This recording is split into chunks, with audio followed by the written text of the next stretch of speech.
Hello, this is Ricardo. In this video, we are going to learn how to soften comments and the use of though. So we're going to start with softening comments. You can find these on page 70. And the first expression is a little bit. So I have two examples in here. And so I'm going to read the first one. When we say he is lazy, that's a very strong, aggressive comment, right? When you say he's lazy, that's very aggressive. It's like you sound like a very mean person, right? Like he's lazy. But if you want to soften that comment, is usually when we use these expressions. So you by using it, it would be he is a little bit lazy. It's like a nicer person would say that. He's a little bit lazy. Now the same with the second example. They are messy. It's like I'm telling you, very strong, direct, kind of aggressive comment. But nice people can say very.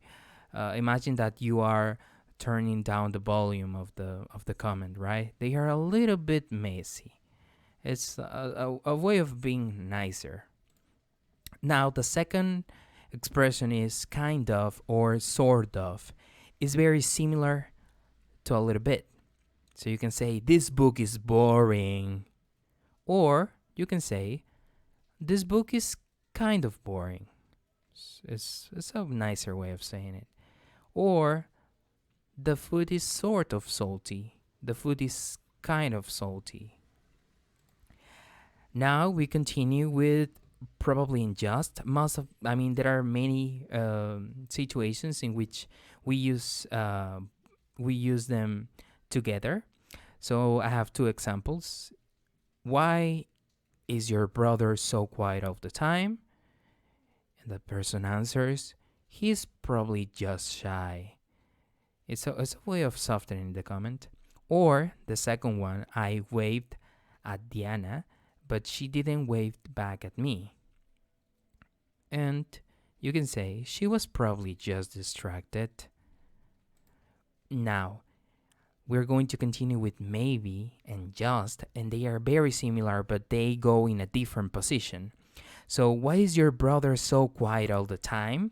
You can say, maybe, he's just shy. Let's move on to the second example. I've waved at Diana, but she didn't wave back at me.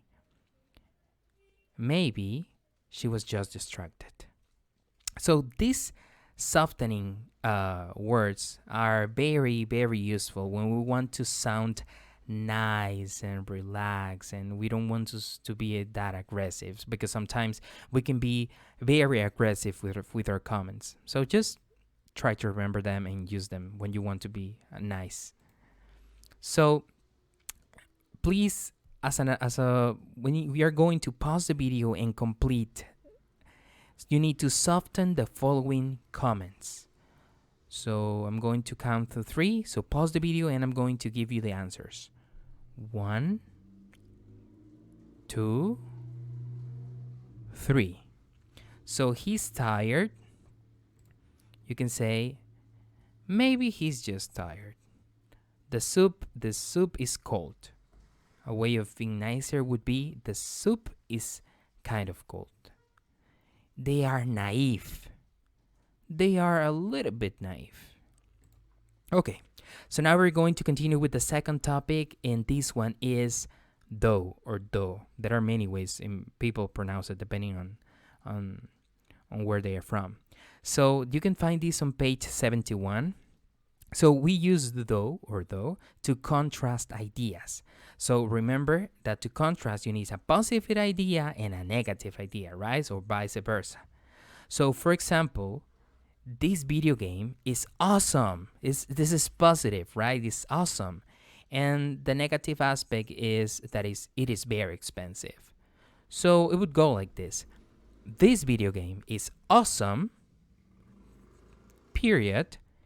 It is very expensive, though. Don't forget the comma because it's very important. This point and this comma are very important. So you can, in this case, we are starting with the positive idea and then with the negative, but you can do it vice versa, right? You can do it all the way around. You can say, then you can start with the negative, like this video game is very expensive. In this case, I made a mistake. There's a point in here.